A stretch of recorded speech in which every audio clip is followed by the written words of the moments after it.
Major জিয়াউদ্দিনকে গভীর শ্রদ্ধার সাথে স্মরণ করি। প্রকৃত মুক্তিযোদ্ধা, যিনি ঢাকা ব্রিগেডের কমান্ডার হিসাবে, একজন লেফটেন্যান্ট কর্নেল হিসাবে চিঠি লিখেছেন শেখ মুজিবুর রহমানের মতো প্রধানমন্ত্রীকে। চিঠি লিখেছেন, আপনি ভারতের সাথে কি চুক্তি করেছেন সেটি জনসমক্ষে প্রকাশ করুন, নতুবা আরেকটা মুক্তিযুদ্ধ শুরু হবে। আপনাকে ছাড়াই তো আমরা দেশকে স্বাধীন করেছি, আবারও দেশের স্বাধীনতা সার্বভৌমত্ব রক্ষা করব। একজন lieutenant colonel, serving lieutenant colonel Sheikh Mujibur রহমানের মতো বিরাট ব্যক্তিত্বের কাছে এইভাবে চিঠি লিখেছেন। স্বাভাবিকভাবেই তাকে আর্মি থেকে ডিসমিস করে দেওয়া হয়েছে। But this is the spirit of A freedom fighter. এই 82 বছর বয়সে, স্বাধীনতা এত বছর পর, রাস্তা দিয়ে যখন দেখি ইস্ট বেঙ্গল রেজিমেন্টের একজন সৈনিক হেঁটে যাচ্ছে, মার্চ করে যাচ্ছে, ট্রাকে বসে যাচ্ছে, ওই ক্যাব ব্যাচটা দেখলে মনটা উদাস হয়ে যায়। কিসের স্পিকার, কিসের প্রধানমন্ত্রী, কিসের রাষ্ট্রপতি? Nothing like east Bengal regiment, nothing like being a soldier. এটা হলো আমার অনুভূতি। বাংলাদেশে 18টি জেলা ছিল তখন।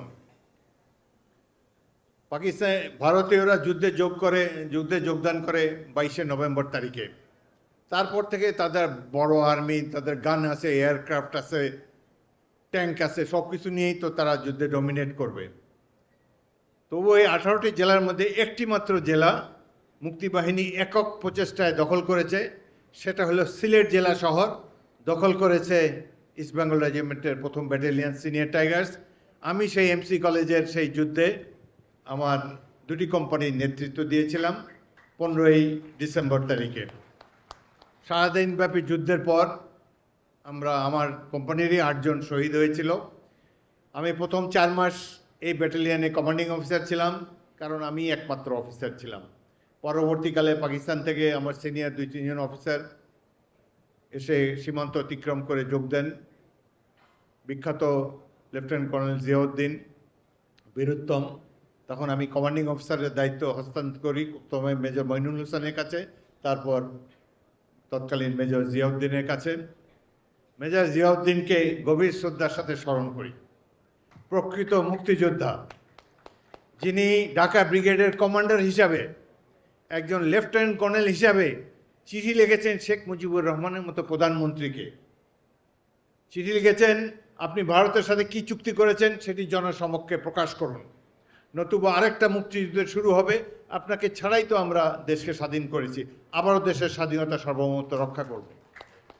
একজন lieutenant colonel, serving lieutenant colonel Sheikh Mujibur রহমানের মতো বিরাট ব্যক্তিত্বের কাছে এইভাবে চিঠি লিখেছেন।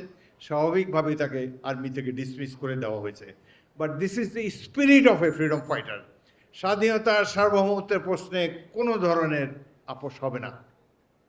যতদিন ইস্ট বেঙ্গল রেজিমেন্ট থাকবে, ইস্ট বেঙ্গল রেজিমেন্টের একটা সৈনিক যতদিন জীবিত থাকবে, এদেশের স্বাধীনতা সার্বভৌমত্ব অক্ষুণ্ণ রাখার জন্যে আমরা সব সময় জীবন উৎসর্গ করতে প্রস্তুত থাকব।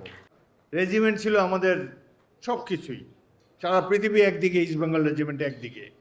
এখনও এই 82 বছর বয়সে, স্বাধীনতা এত বছর পর, রাস্তা দিয়ে যখন দেখি ইস্ট বেঙ্গল রেজিমেন্টের একজন সৈনিক হেঁটে যাচ্ছে, মার্চ করে যাচ্ছে, ট্রাকে বসে যাচ্ছে, ওই ক্যাব ব্যাচটা দেখলে মনটা উদাস হয়ে যায়।